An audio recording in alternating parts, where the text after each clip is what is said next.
చివరికి స్కూల్స్ దగ్గర చిన్నపిల్లలు తినే చాక్లెట్స్ ఐస్ క్రీమ్స్ తో కూడా ఈ గాంజా నింపారు. అవి తింటే వాళ్ళ బుర్రలో ఉండేది విజ్ఞానమా విధ్వంసమా?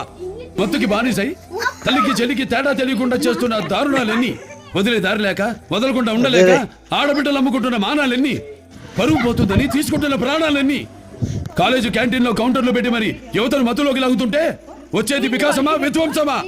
ఇక చూడాల్సింది అభివృద్ధి మాత్రమే. దానికి అడ్డొస్తే ఎవరినైనా సరే ముక్కలుగా నరికి టిక్కీలో వేసుకుపోతా.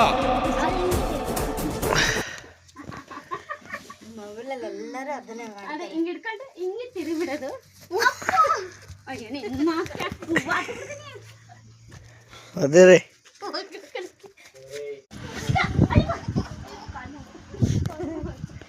ಆ ವಿಡಿಯೋ ಒಂದು 8 ಜನ ಇರಬೇಕು. ಹಿಂಗೆ ಹೊಲಿಬೇಕು, ಹಿಂಗೆ ಎತ್ತಬೇಕು. ನಾನು ಹಿಂಗೆ ಪ್ಯಾಂಟ್ ಹಿಂಗೆ ಬಿಟ್ಟು ನಮ್ಮನೆ ಲೈಟ್ ಹಾಕಿದ್ರೆ